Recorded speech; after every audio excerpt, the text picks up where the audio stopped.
Hello, and thanks for stopping by.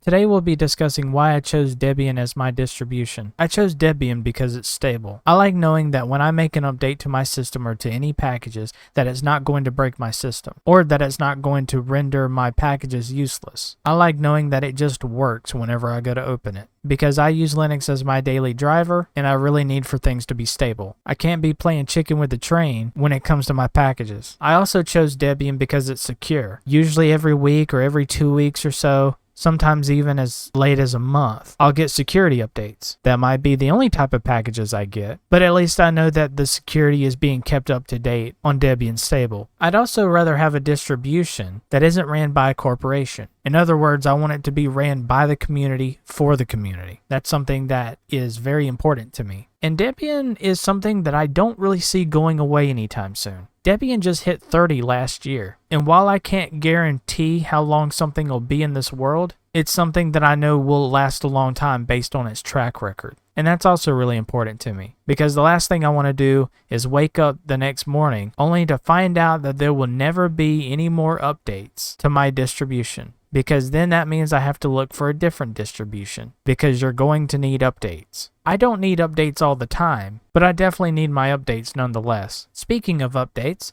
I can update my system whenever I want to. I can update it in a week, 2 weeks, a month, 6 months, and it will still run perfectly smooth, because it is stable. Debian is also lightweight. Sure, if you add something like GNOME or KDE, you're going to get all of the desktop environment stuff with it, which means there's going to be some bloat with it. But you can actually set it up similar to Arch, in that you can have a minimal install. And one of the things that I like knowing going in is that even though sometimes I find it tricky trying to figure out the best way to install a package, I still find that apt is very reliable. Most of the time, whatever I need is in the apt repositories. And if I can't find it that way, I just use backports, or at the very least I can compile the software. Because most everything is set up to be able to run Debian if you so choose to run Debian. Most people developing these applications and packages, they have Debian in mind. Just like they have Ubuntu in mind, just like they have Arch in mind, and just like they have Fedora in mind. Now, some reasons that you might not want to run Debian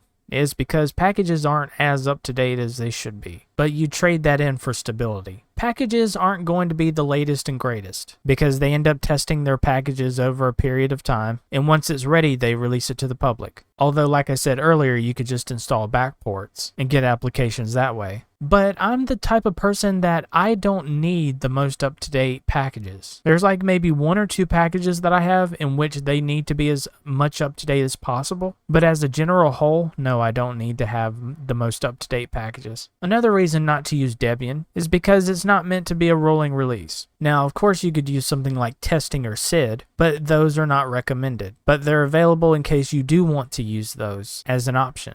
For the best experience, it would be better to use Debian Stable. But some of you are going to want a rolling release, and Debian just might not be it for you. Because especially with Debian SID, their security is not that great. And that's why it's not a good idea to install a rolling release for Debian. So for rolling releases, I would recommend you stay on Arch. Or if you're not on Arch, go to Arch. Also, NVIDIA doesn't exactly work out of the box. Sure, it comes with Navayu, I think is how you pronounce it. Sure, it comes with those drivers, but those drivers aren't exactly the best drivers, which is why I recommend you install NVIDIA-driver. Go ahead and get it set up on Debian, and you'll be good to go. It does take some work to get NVIDIA installed, but in my opinion, it is worth it. And something else that can be off-putting for people is trying to find the ISO. That ISO can be tricky to find on their website. I'm telling you, they need a new upgrade to their website. They need someone to get on that ASAP. Because finding the ISO should not be that difficult. You're trying to get people to go to Debian. You don't want them to go away from Debian. You want them to be able to find it so they can go ahead and install it and live happily ever after. Unless you're a distro hopper, then there is no happily ever after.